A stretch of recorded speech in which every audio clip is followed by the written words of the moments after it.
Yeah, Mai Tai, he could only jump round, and he did just that.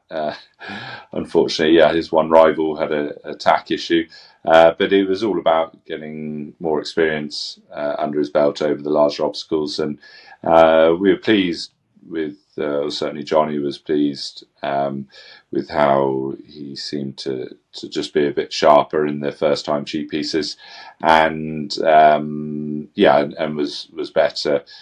He felt.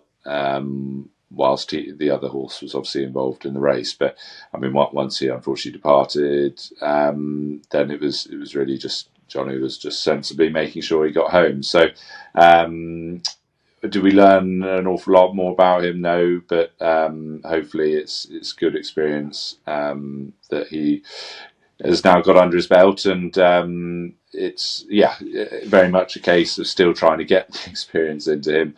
Obviously, we know he's got the ability to win these races, but as and when he hopefully steps back up in grade, we just want to make sure he's got as much match practice as possible under his belt. For that reason, I put him in again on Monday at Kempton in another novices chase. We'll see whether we go there. I gave him an entry in the Coral Hurdle on Saturday at Ascot. In case things hadn't gone smoothly for ourselves yesterday, but haven't completely ruled that out either. So look, he's a good horse. We're trying to make sure we give him the best possible chance to be a chaser, but at the end of the day, we'll place him where we think he can be most effective. Yeah, Gidley Park, we were delighted to see him maintain his unbeaten record and getting off the mark for the first time over hurdles. And I mean, he's a big raw horse, big individual, tall, rangy individual that's hopefully got a lot ahead of him. And really pleased, as I said, with what he did yesterday over hurdles. And again, for him, it's a case of experience and match practice at this stage of the season, and we'll be looking to get him out again in the next month under a penalty somewhere. Well, I think he has the potential to be a very good novice hurdler for sure, but I think he's going to be even better as a chaser in time. So, but he's obviously a very exciting young horse, and got high hopes for him. Rioja ran over fences at Plumpton and was a little bit disappointing, to be honest. He's a second season novice, and we just thought he could use his experience around there. But actually, was just over the 2.5 miles. Was in top gear the whole way. So we'll look to step him up in trip the next day. I mean, we know he can be competitive off his mark, and hopefully we find the right race for him to go and get his head in front. Yeah, Queen Annie. Yeah, she made a satisfactory start. She was honest and stayed on into third. She jumps really well, so it was slightly disappointing to see her sort of put down on a couple of hurdles on Johnny. But I think she will be better suited to step up in trip. So we'll look to do that with her the next day. And now she's got that first run under her belt, hopefully she can progress again. Lady Adair, we were obviously turning out again quite quickly, having run so well in the Rising Stars. And she seemed very well in herself at home, but sometimes the opportunity was there to run in another in a listed mares novice chase, and on paper, on ratings, she looked to have a good chance. But Johnny knew from early on that just the race had come too soon, and once they turned in and she wasn't in with a chance, he sensibly pulled her up. So nothing ventured, nothing gained. She's absolutely fine. Just the race came too soon, and we'll look to run her over the Christmas New Year period. Yeah, Anno Power was frustrating in that she looked the best horse in the race, last horse off the bridle, but she just did a little bit too much in the first sort of part of the race, and travelled into it really well, and just when needed, finishing effort, just her early exertions just took their toll. And I mean, take nothing away from the winner, who just kept galloping all the way to the line. pulled a long way clear of the rest of the field. It just turned into more of a stamina test, whereas our filly has shown plenty of speed at home. So, I mean, she was obviously taking on the geldings, so lots of promise to take from it, but always frustrating to go that close. But hopefully she won't have any trouble in going one better the next time. Yeah, Good Time Crew was runner-up on her hurdle debut at Plumpton, and she takes up her chance in another Mayor's Maiden at Wincanton, having won a bumper at the course last year. So I think that we know the track suits her. Plumpton was a little bit tight for her.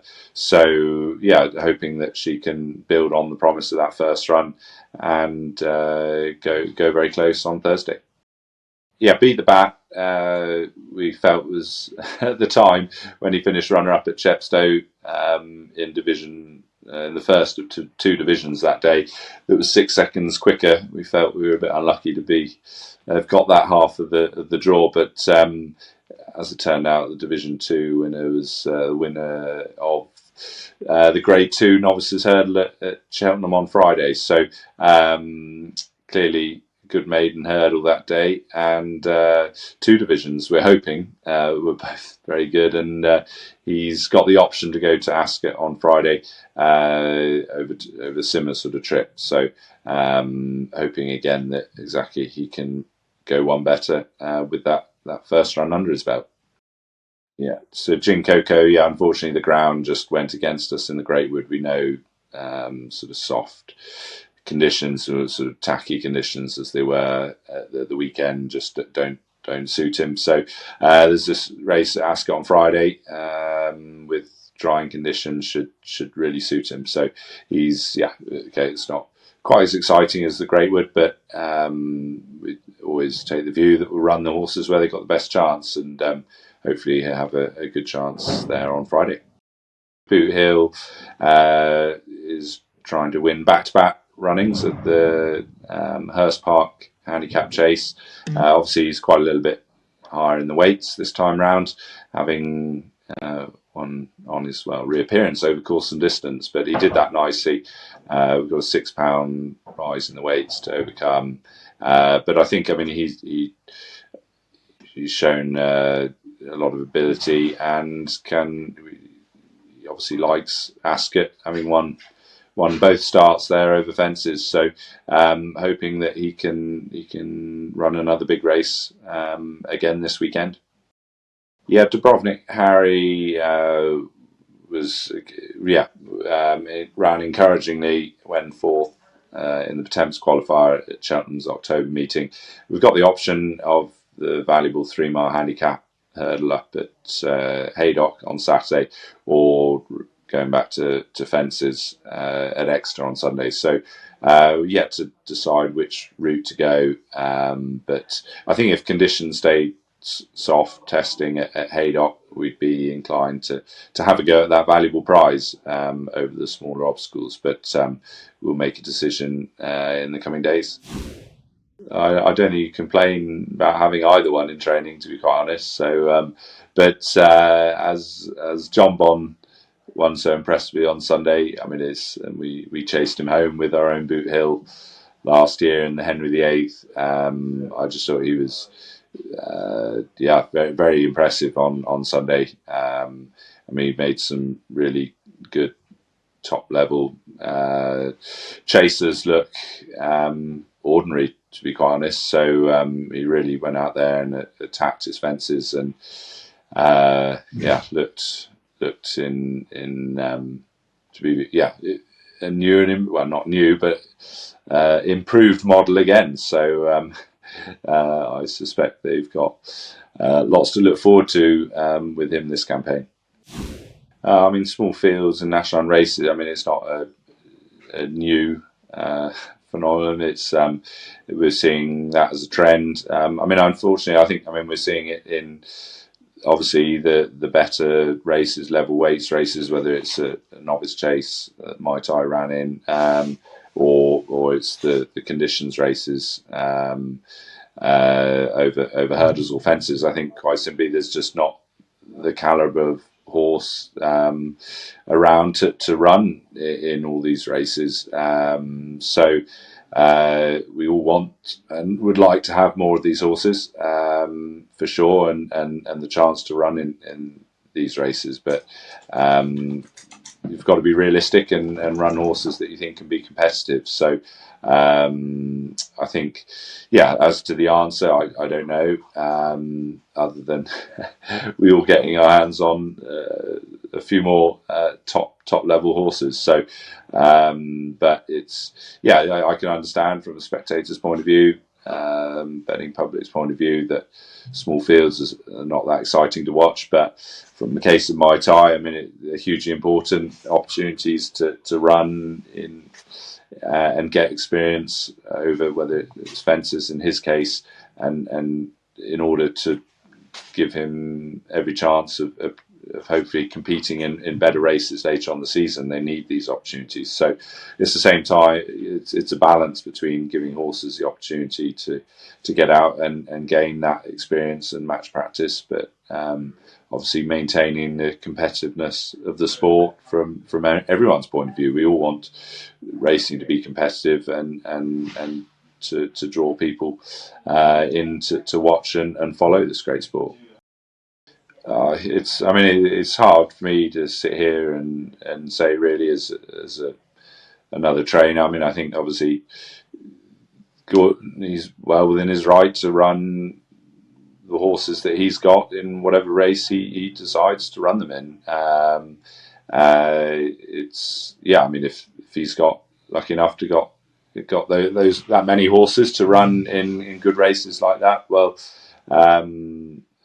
I don't know whose place it is to say that he can't do it, but I can understand at the same time, much like small fields, from a competitiveness point of view, from the sort of spectator's point of view, it's possibly not quite as appealing. But again, what's the solution? It's so we could be here all day debating that.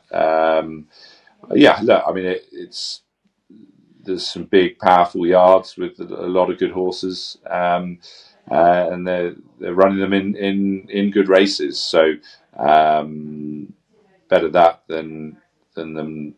Yeah, all these horses being in just a handful of yards and only some of them running. So then they'd be even smaller fields. But no, it's yeah, there's definitely a topic of conversation. But we're not going to fix it right here and now. Yeah, we've very much been. We'd like to have more horses to run on the flat for sure. Yeah, we've luckily to do well in the last 12 months with Metier, and get hands on. It's all about getting the right horses in order to do it. And I mean, we're not necessarily going to have a flat string as such, but more sort of horses that can do both, run on like Metier, run on the flat and over obstacles. So yeah, we're very much trying to sort of pursue that avenue, because it makes a lot of sense from a business point of view as much as anything. So, and as we showed with Metier, there's some good prizes to compete for and hopefully win. So yeah, I think you'll see more and more people trying to sort of diversify slightly and sort of spread their wings. Well, I expect if you had a string of 2-year-olds and sprinters, it'd be a big difference. But as I'm not sure I've had a flat runner over any less than a mile and a half, and older horses at that. I mean, we don't really change the routine at all, to be honest. But I should think if you asked a flat trainer what he does with what they do with their 2-year-olds and sprinters, would be a lot different to what we're doing with our national horses. But from my point of view, the horses that we have run, they've more been the staying types on the flat. So it's very much been sticking to what we know.